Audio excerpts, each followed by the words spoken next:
Location, location, location. Location. Real estate term that refers to the position of a piece of real estate as it relates to the value of that real estate.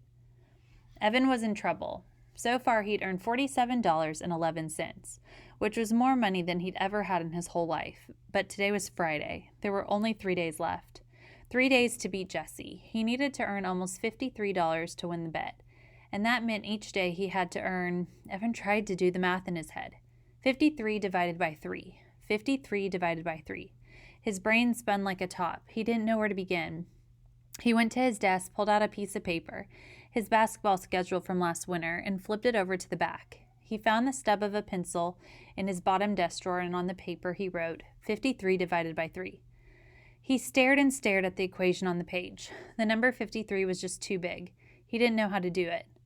Jessie would know how, he muttered, scribbling hard on the page. Jessie could do long division. Jessie had her multiplication facts memorized all the way up to 14 times 14. Jessie would look at a problem like this and just do it in her head. Snap. Evan felt his mouth getting tight, his fingers gripping the pencil too hard as he scribbled a dark storm cloud on the page.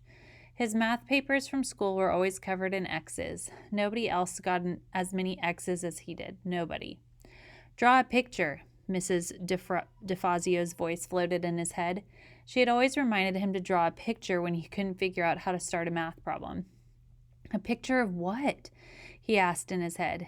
Anything, came the answer. Anything? Yes, anything, as long as there are 53 of them. Dollar signs. Evan decided to draw dollar signs. He started to draw 3 rows of dollar signs.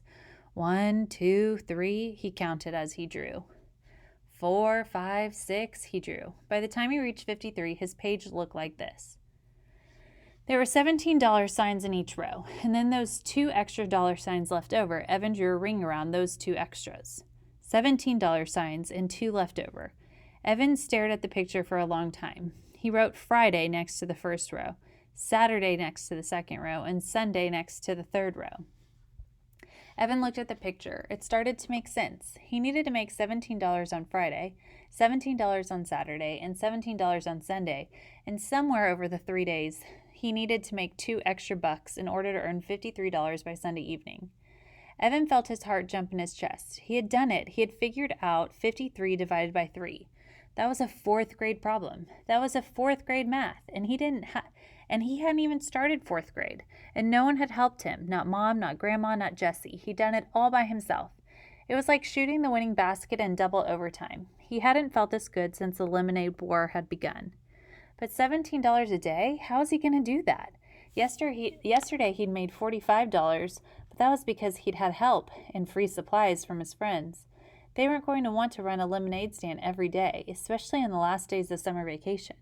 He needed a plan, something that would guarantee good sales. The weather was holding out, that was for sure. It was going to hit 95 degrees today, a real scorcher. People would be thirsty, all right. Evan closed his eyes and imagined a crowd of thirsty people, all waving dollar bills at him. Now, where was he going to find a lot of thirsty people with money to spend? An idea popped into Evan's head. Yep, it was perfect.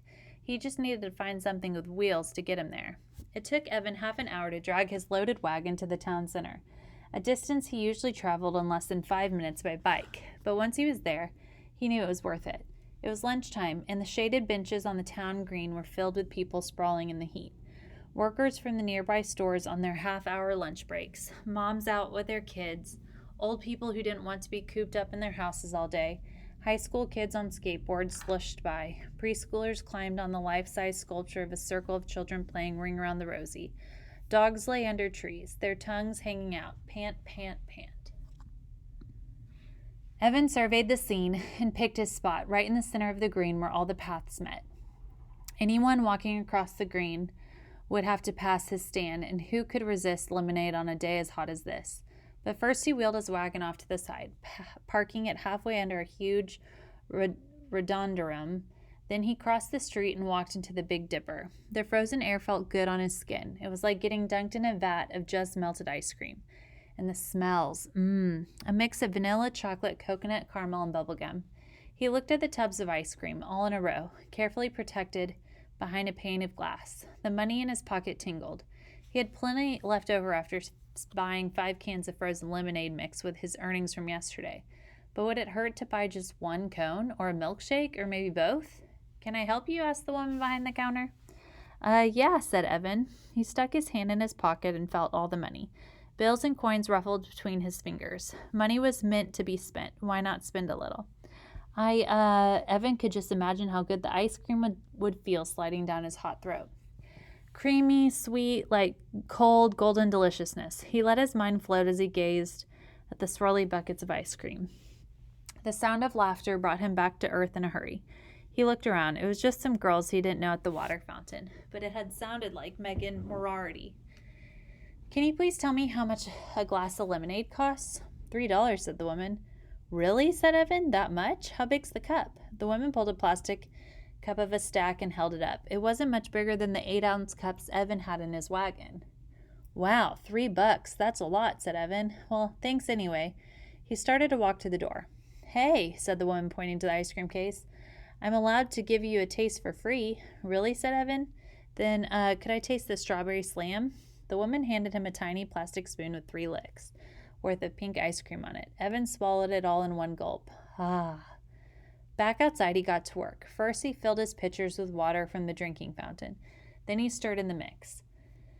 Then he pulled out a big blue marker and wrote on a piece of paper.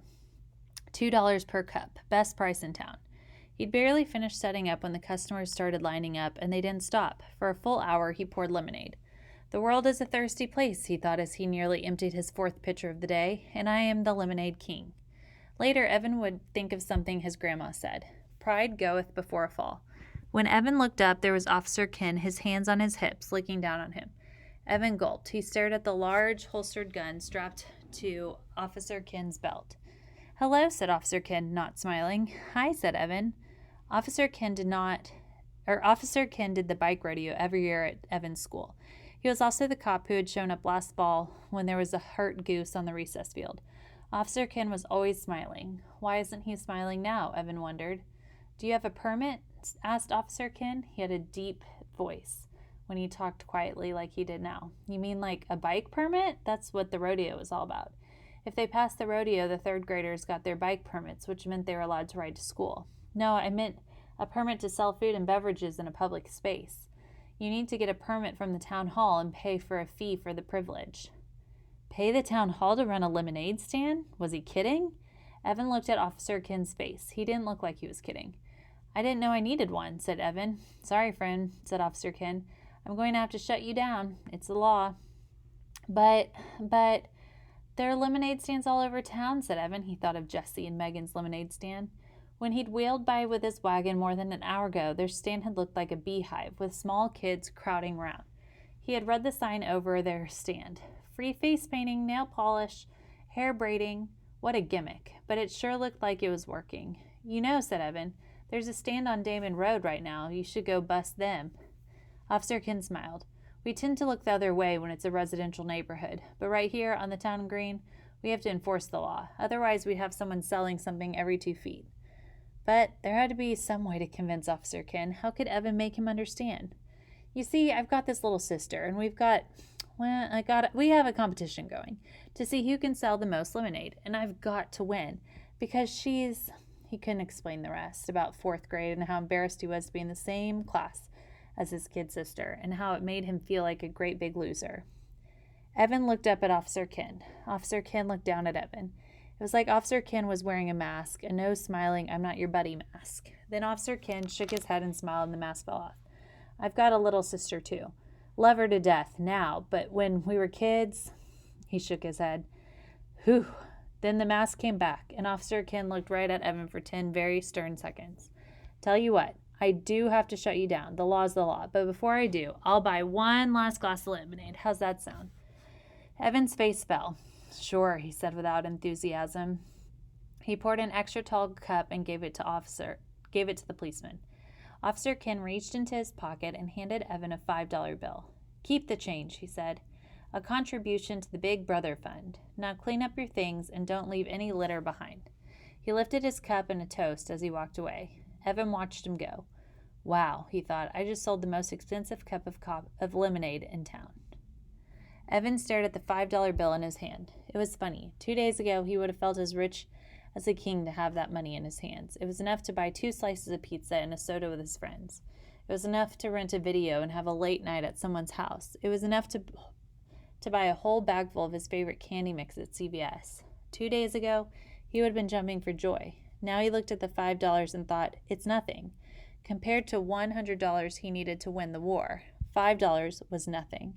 He felt somehow that he'd been robbed of something, maybe the happiness he should have been feeling. He loaded everything from his stand into the wagon, making sure he didn't leave a scrap of litter behind. He still had a glass full of lemonade left in one pitcher, not to mention another whole pitcher already mixed up and unsold, so he poured himself a full cup. Then, before beginning the long, hot haul back to the house, he found an empty spot on a shaded bench and pulled his earnings out of his pocket.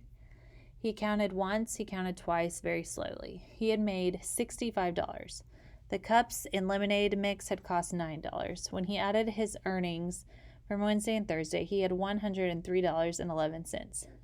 Now that's enough, he thought.